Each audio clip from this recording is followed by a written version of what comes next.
totally lost my momentum because I said evolution. I said it twice too. You didn't catch me the first time, and I was kind of offended. You said it? I forgot. Yeah, I totally said it, bro. I said evolutionized, bro. Evolutionized. What's up, CYC? This is Josh here, back again with another message in our Apologetics series.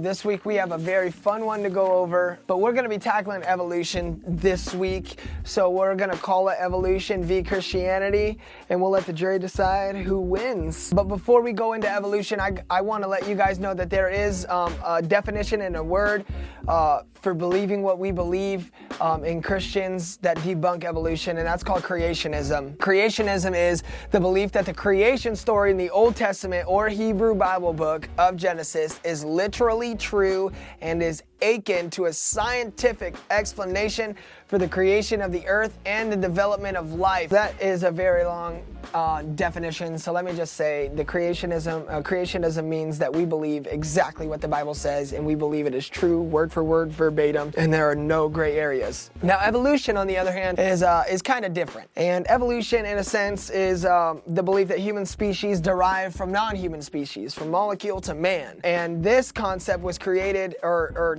theorized. I need to say theorized because we all know what a theory is, right? It's a supposition or an idea of something that may or may not exist. And Darwinism is a theory of biological evolution developed by the English naturalist Charles Darwin. And you'll see a picture of Charles Darwin right here. It looks kind of creepy. He looks like my grandpa. Not that my grandpa's creepy. Actually, I'm sorry, Grandpa, if you're watching. He literally believed that humans weren't created by God. He literally just theorized the basic evolution. And then along the lines, over the years and years and years, just like all theories, more ideas got thrown onto that theory and it stuck. Like the idea that we come from a rock, or we evolutionized from a rock or a worm or whatever. But Darwin just theorized that we human species derived from non-human species. So I have a little illustration to kind of debunk that already, because a lot of their problems with what we believe that God brought man out of dust, Adam, is that they look across the board of all species that are alive, living, breathing organisms, and people notice, which is true, we all have similarities in our biological makeup, whether it's our skeletons, our blood, the oxygen we need, the vitamins we need. We all have similarities in all organisms all across the board. So people think because of that we evolved from the most basic one of those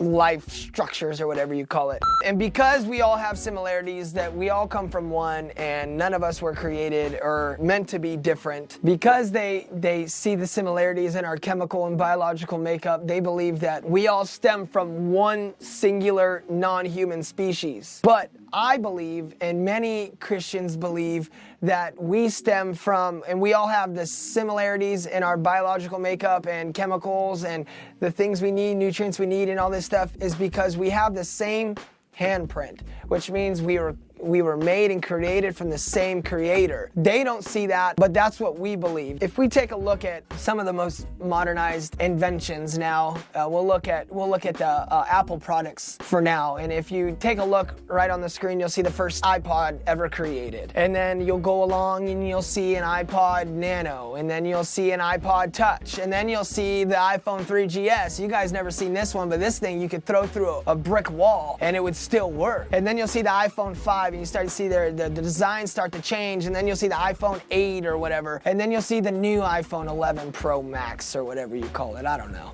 But basically, the same similarities in the iPod Touch, you see variations of those in the new iPhone. They're capable of holding music and listening to music with headphones and all this stuff. But that doesn't mean they're the same exact thing. Yes, they serve similar functions and do similar things, and that's why, because they were created by the same creator. Not because they're the same thing, or one literally formed that iPod Shuffle, that stick iPod Shuffle formed and evolved into iPod Nano, and then it grew and grew and grew. No, it was created specifically each time to have similarities and differences and different functions, all by the same creator. So I wanted to use that illustration to make that real for you.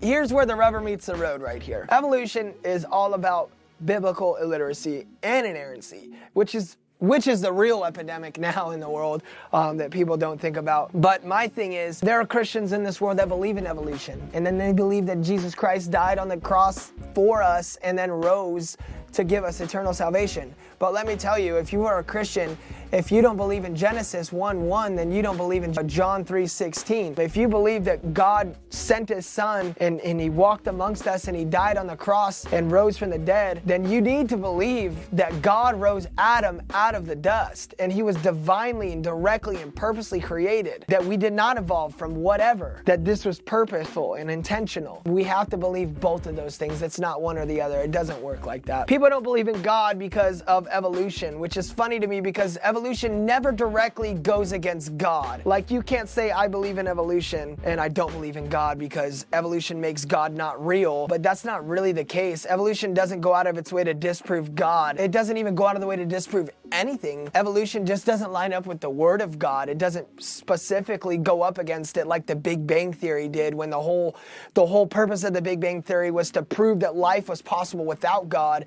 Evolution isn't like that. But let me tell you a few things that kind of drop the mic on you to make you kind of understand what evolution's about and why it doesn't make sense. When you go and you're faced with the task of debunking evolution or standing up for what you believe in, when you get to the point where you know someone who believes in evolution, you need to ask them one thing, and I need to ask you one thing, and you can ask me the same thing. What do you mean by evolution? Because there are 3 different variations of evolution. The first one is evolution, which means change over time. Do I believe in change over time? Personally, yes, of course I do. Microevolution, small adaptations to your body's chemistry. Do I believe in microevolution?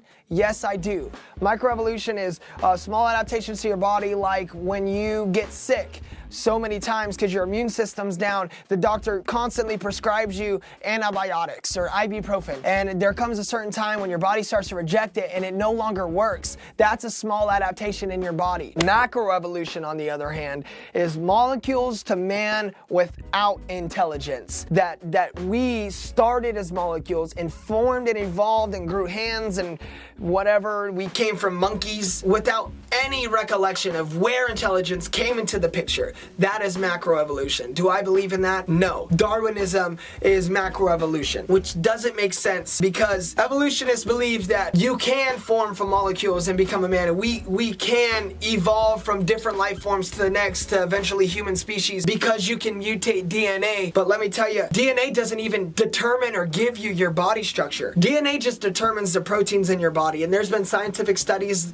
of people that can, mutate DNA, and it's amazing, groundbreaking stuff. To get a new body plan or a structure isn't even about DNA. It's about epigenetics, which determines the structures of your cell, which build up your body, which there is no way to possibly mutate it. So Darwinism's theory on evolution through adaptation of DNA based on natural selection makes no sense after that, when you consider that DNA has nothing to do with the genetic body structure that we have, and that DNA does not even determine it. Second thing is, any living creature on Earth, we all have genetic limitations. We can use our minds and science and whatever we want to try and breed dogs to whatever kind of breed we want, chapoodles or whatever, chihuahuas and everything like that, and big dogs and bigger dogs and tiny dogs and teacup chihuahuas. But no matter what, we cannot break the genus of dogs. It will always be a dog. Just like you can have a big mommy and a little daddy and it makes a medium-sized person, but it's always gonna be a person. It will always be human species that cannot be broken. There are genetic limitations on all living organisms. Life came from God and didn't evolve before God or outside of God. And here's the thing, scientists will say, give me enough time and we'll find evidence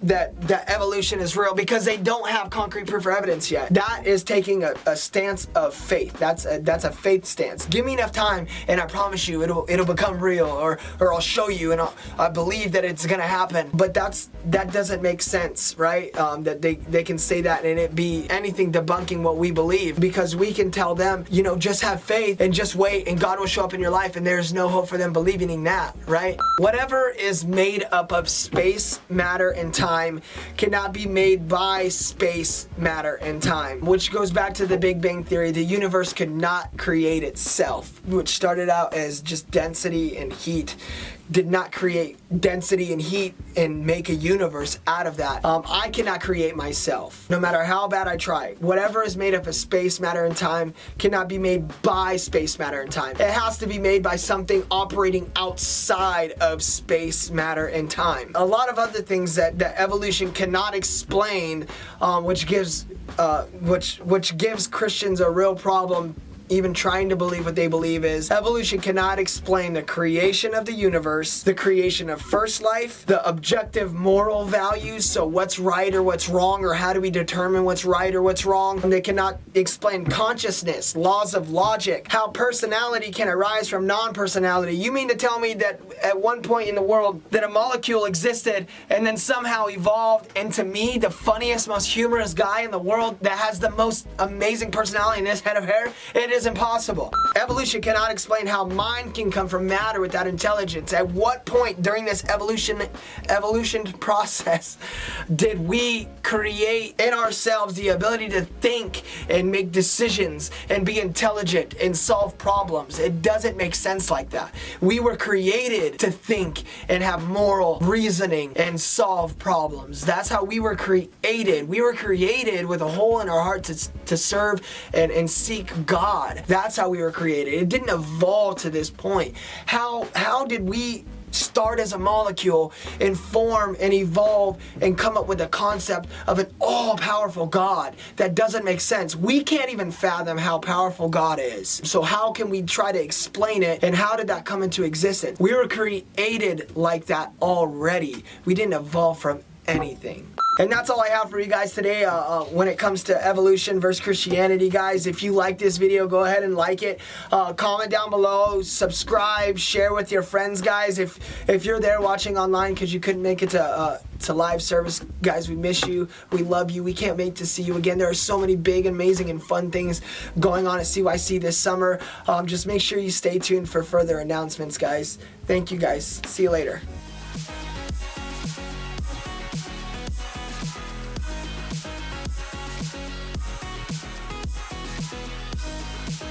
Evolution.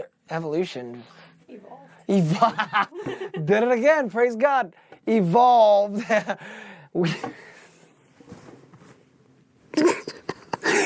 Oh.